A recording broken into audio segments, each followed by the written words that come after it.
Hey, everybody, real quick. If you need a recap of The Handmaid's Tale Season 5, I've got you covered. Just hit the tab in the upper right-hand corner. It'll take you right to it. Now, Season 6 does pick up where Season 5 left off, with both June and Serena on the train, hopefully headed to safety. But I'm not going to start there. I'm actually going to start back in Canada, where things aren't going great. At least it's not going well for the United States of America. Moira, in particular, is trying to get Luke free. She goes and meets with Mark, and she says, I got Ring doorbell footage from every single house on the street that proves that Luke was doing nothing more than defending June. Mark, who is visibly stressed, tells her, okay, I'll make some calls and do what I can. But for Moira, who has worked with refugees before, she knows what that statement means. It means that she's probably just shit out of luck. That's when he gets real with her and tells her they're getting ready to shut this place down. The cabinet wants to start normalizing relationships with Gilead, and by doing so, that means that de-recognizing the United States. So there's not much we can do. Our military is depleted. We're just no match right now. And Moira is pissed. She's like, well, great, that's it? I mean, we're just going to let them win? We're just done fighting back? But Mark tells her, well, Mayday's fighting back. That's pretty surprising to Moira, who reminds him that he said that he didn't work with Mayday. But Mark tells her that they don't have many allies left and you find them where you can. That's all Moira needs to hear. She tells Mark she needs to help with this. She knows she can be useful because she saw a bunch of black market stuff go down when she was at Jezebel. She knows that Mark probably needs the help. People that can get inside, people that could sneak over the border. But the fact that Moira was at Jezebel's is shocking to Mark. He mentions how nobody leaves Jezebel's, and then he questions how exactly she was able to get out of there. And she tells him, I killed a commander. And it seems like that has Mark looking at Moira in a whole new light. Now, at New Bethlehem, Nick is freed from custody and brought back to his house where his wife, Rosie, is just, she's not happy with his behavior. But Rosie isn't the only one in the house. Her dad has arrived as well, High Commander Wharton. He's come all the way from D.C., and he wants to meet with Nick, where Nick immediately owns up to the fact that he knows why Rosie is pissed at him, and he thinks that she has every right to be. Wharton, though, doesn't seem mad at Nick. He figures that Nick has a lifetime to make good with his daughter. Nick also, though, has to make good with Commander Lawrence, to which Wharton says, I'll try to smooth it over with him. I'll catch him at the golf course and put your name in good favor. Commander Wharton also seems very sympathetic to what Nick did, but he does also tell him it's kind of time to put away that idea. You've got my daughter. You've got a child on the way. You kind of got to grow up. He basically talks to Nick like a father figure. But before he leaves, he does mention how he'll be staying in New Bethlehem because, after all, he's got a grandchild on the way. Now, back on that train, it is awkward between June and Serena. While June would be well within her right to out Serena right then and there because it's pretty clear that Serena probably shouldn't be on that train and probably has fake papers that got her on that train, June doesn't do that because Serena is with Noah. No, instead, she actually helps Serena out. Like when Serena has to go to the bathroom, June watches Noah. But don't get it twisted. These two are not allies. They're not friends. And even though it's pretty clear that Serena would like to be June's friend and like to be June's ally, June isn't interested. Serena, though, is trying very hard to get through that tough exterior. She asks June exactly what happened with her arm, and when June says, yeah, I got run over by a truck yesterday, Serena compliments her and says that she's a really tough, resilient woman. Things, however, take a turn when June ends up falling asleep because she's sleep deprived, and when she wakes up, Nicole is gone. Now, they're on a train, so Nicole couldn't have gotten far, and she didn't. Serena took her all of like 20 feet away, but that does not sit well with June, and June grabs Nicole and tells Serena, don't you ever do that again. Don't touch my child. Now, Serena thinks she's being ridiculous. I mean, where are they going to go? They're stuck on this train. And Serena points out she was trying to do June a favor. She figured that when Nicole woke up, she would get Nicole out of there so that Nicole didn't wake June up. It's pretty clear June needed the sleep, but June doesn't care. June, remembering that this is the woman who very much had a hand in keeping Hannah in Gilead, wasn't about to let her steal her other baby. even if the intentions were good. But June has another problem. She is not feeling well. I mean, she visibly looks ill. And even though she's trying to push through it, because Serena is right, June is a tough, resilient woman, it's simply taking a toll, whatever it is. June, trying to push through to go find food on this train or a satellite phone or something, goes to leave because, well, the baby needs food and she really wants to talk to Luke. But Serena stops her and says, come on, I mean, you have to admit, it makes sense for us to stick together, right? And June tells her, Serena, we are not together. June doesn't get too far, though, before this illness ends up crippling her to the ground, and Serena goes and tries to find a doctor. Serena's able to find a doctor, and she brings the guy straight to June, and June ends up having an infection because her arm was so damaged, and she didn't really get great care, so he's going to treat her, and she should be feeling better. But in the meantime, Serena's trying to do good. She tells the doctor and a bunch of other people that really mothers and expecting mothers should be the priority on these trains.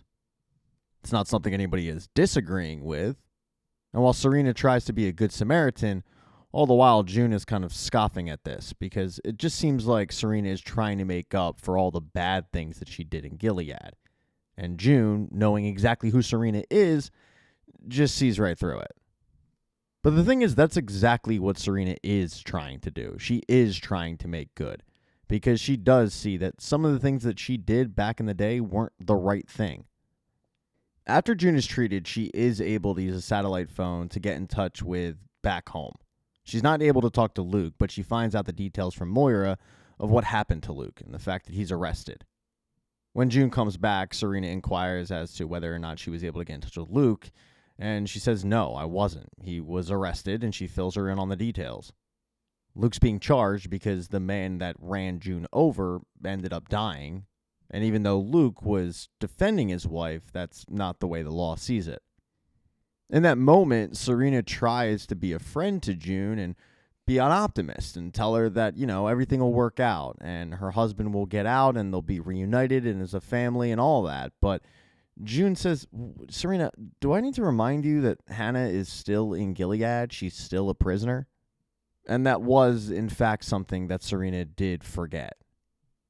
June then informed Serena that on the phone call with Moira told her that they weren't going to Vancouver because Vancouver is done taking in refugees. She's not sure where exactly that train is headed, but it's definitely not headed there. This is really stressing out June because she doesn't know where she's going, and wherever she is going, Luke won't be there. Again, though, Serena tries to be an optimist, reminding June how she perseveres and how she'll find a way and all of that. And June is vulnerable with Serena and starts to break down a little bit and says, I don't know if I can be alone again. And that's when Serena says, well, then we will find a way. I will help you. But June makes it clear she doesn't want Serena's help. And Serena knows that, but she doesn't care. Serena vows to find a way to help June, and if she wants to accept that help, great. But if not, all right. Serena Joy is actually making an effort. She understands where June is coming from completely, but for her, she needs to help June. She needs to make right what she did so wrong. As the train ride continues, Serena continues to go around and be the Good Samaritan. Because of this, she's quite popular with the women on the train. During the long ride, they actually kind of have a little bit of a therapy session where the women talk about the people that were left behind in Gilead, mainly kids that were left behind. When Serena, though, tries to join in on this and act like she is a part of it, and she was a part of these women, and she did suffer what they suffered, June once again gives her that cross-eyed look. She then, though, tells her story about losing Hannah, about how the Guardians drove them off the road, and how she wasn't fast enough. That's the way she looks at it. She wasn't fast enough, and she gave up her daughter. Serena tells June, they were soldiers. I mean, there was nothing you could do. You got to stop beating yourself up over it. But June's been beating herself up over it for 6 seasons. That's when the doctor comes back in the train and pulls June aside to take a look at the wound that he was treating earlier. In reality, though, he wants to have a private conversation with June. He asks her, how well do you know the person that you're traveling with? And June says, pretty well. We've known each other for a while. Why? And that's when the doctor says, I don't think she is who you think she is. And I think if you knew who she was, you wouldn't let her anywhere near your child. But I know who she is. And I've alerted the authorities and they're on their way to arrest her.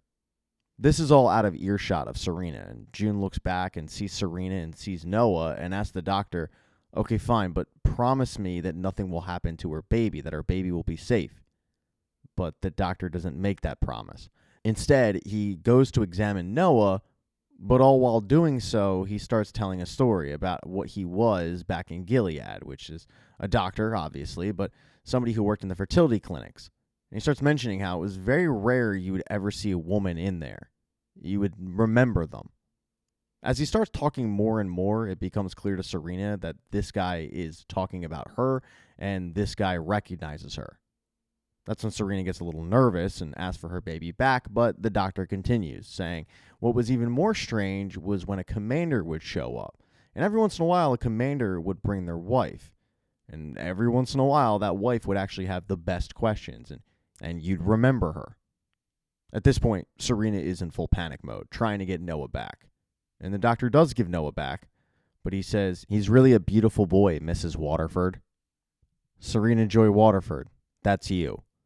And when the women hear this on the train, they look and they're like, oh my God, it is her. They can't believe it. They all know that she got on there with fake papers, but they all have vengeance in their eyes. Serena tries to tell the women that she left Gilead because she wanted freedom for her son, but the women don't care. That's when June steps in front of Serena and tries to calm the situation and tell the women to calm down, but they don't want to calm down. June tries to remind the women that she was already punished. They took her finger for speaking out, but again, the women don't care. They want their own punishment. And what's making the issue worse is Serena can't help herself. She starts defending the idea of Gilead, the fact that the America that they want so badly was hell on earth, essentially. She's not exactly making a case for herself. She's riling up these women so much that when the police do show up, June is relieved because she thinks the police will actually help Serena. They take Serena and Noah away, at least they'll be safe. But when the police officer looks at Serena's papers, he says, looks good to me. See ya. And June tries to step in and say, no, you don't understand. I know who this woman is. I was her handmaid. This is Serena Joy Waterford. You have to arrest her. All the while, Serena's like, June, what are you doing? And June's saying, trust me, Serena, I'm trying to save you here. But the police officer, he knows what he's doing by not taking Serena in. He tells Serena that back in Gilead, he had a wife and a child, and they both died in the colonies. And the child would have been 11. So he has no plans of taking Serena in or helping her. He goes back where he came from, and the women that want vengeance tell everybody in the car, hey, if you don't want to be here, you better get out now because it's about to get ugly. And while this is going on, June is still trying to talk down this mob that is forming, but they don't care. So realizing it's a losing effort, June tries to get Noah, but Serena's not giving him up. And in a last-ditch attempt to save Serena, June pulls the train's emergency brake. It thrusts everybody down, but it gives Serena and June enough time to escape and lock the women in their car. June opens up the door to the train and she tells Serena, you gotta jump, but Serena doesn't want to. There's nothing out there. She doesn't know where she would go. And quite frankly, she's just dumb. I mean, she's a full-on mob behind her ready to kill her. And it seems like she'd rather choose that than jumping from a train. So it gets to the point where June just shoves her off the train. Once the women find out what June did, they look at June as a traitor. But June doesn't care. She knew that those women were going to kill Serena, and Lord only knows what would have happened to Noah. So in her mind, she did the right thing. Hours later, the train finally arrives at its destination, which is Alaska. June and Nicole go to check in at the refugee camp, and as they're kind of waiting for their name to be called and they're getting situated, June hears a very familiar voice say, June Osborne. And when she turns around, it's her mother. Thank you so much for checking out this recap. Please consider subscribing to the channel and subscribing to my Patreon. Hit thumbs up if you liked it. Smash that thumbs down button if you thought it sucked. If you left a comment, I don't get back to you. I usually don't check the comments unless they're like a super comment. Also, if you don't see the next video up on the end screen, not to worry. It'll be up in a day or